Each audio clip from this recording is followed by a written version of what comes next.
Rich Rising, and welcome back to the Hip Hop Hammock. As we all know, 1/3 of Roc-a-Fella Inc., which owns Reasonable Doubt, is for sale. Well, Damon Dash has finally got a new auction date. The new date is November the 14th, 2024. Now, remember, the holdup for the auction was who was going to get paid first. Now, according to legal documents, the minimum bid for Damon Dash stake in Rocafella has been set to a minimum of $3.2 million. So you got to have at least $3.2 million to even start the bid. Now, if you are unaware, Damon Dash has been forced to sell 1/3 of his stake in Roc-a-Fella Records, which owns Jay-Z's Reasonable Doubt, his debut album, right? Once the sale was determined months ago, New York City and New York State weighed in as well with their demands and said that he must pay off his massive debts. And the main purpose of the auction was to help Dash pay off the $823,000 judgment that he owed to movie producer Josh Weber. Now, Josh Weber won a civil lawsuit against Damon Dash in 2019 for the project Dear Frank for allegedly attempting to distribute the film without the proper rights. Sheesh. Now, Damon Dash claimed that he had the right to distribute the film as he saw fit, but the producers disagreed. This lawsuit is what led to the settlement, where Damon Dash is ordered to pay $823,000 to stay away from the project and its distribution. Child support want their money. The IRS want their money.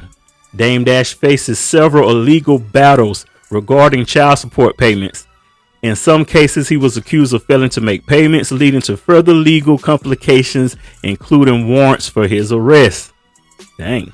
Now Billboard is reporting that both New York State and New York City want their money. You know what I'm saying? For the sales as well.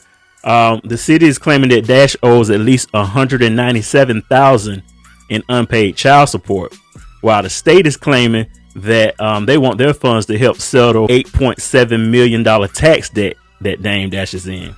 Jesus Christ. Now, if you're unfamiliar how this all came about, how Rocafella Records got started, Damon Dash co-founded Rocafella Records in 1995 with Jay-Z and Kareem Biggs Burke. The label was highly successful, but tension arose between Damon Dash and Jay-Z, leading into a fallout in about 2006. Jay-Z left and became the president of Def Jam, working alongside his new colleague and business partner, L.A. Reid.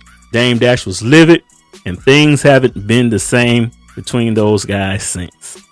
About a month and a half ago, or maybe even 2 months ago, Jay-Z and his lawyer recently filed a claim that legal ownership of Reasonable Doubt will revert back to Jay-Z in the year 2031. So regardless of who buys this, in about 6 years, it's going to go back to Jay-Z.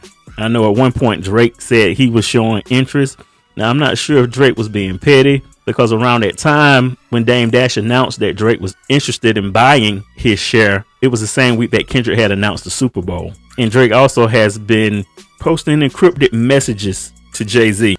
Now, because Hov and his lawyer filed a claim stating that the Reasonable Doubt masters or album will come back to him in 2031, Dame is accusing Jay-Z of undermining the potential bigs by inserting that in 6 years, the right of Reasonable Doubt will revert solely back to Jay-Z, which is ultimately decreases the value of Roc-a-Fella Records. Now, that's the only asset that they have left in Roc-a-Fella Records. After this sale is done, that'll be it. Finito. They'll have no more business. Reasonable Doubt is the only thing of Roc-a-Fella Records. Now, despite the disputes, the auction has cleared after the U.S. District Court's Judge Robert Lindbergh declined to intervene in the argument regarding the future of Reasonable Doubt's copyright. So Dame wanted to stop it because he was like, no, I think it's 65 years. No. Those old school record deals that they were signing back in the 90s, most of the artists get their masters back after 30 or 35 years. I think Jay-Z's is 35 years, but a lot of people got their masters back after 30 years. I know Anita Baker celebrated getting her first 5 albums back after 30 years. That's why you see her touring now.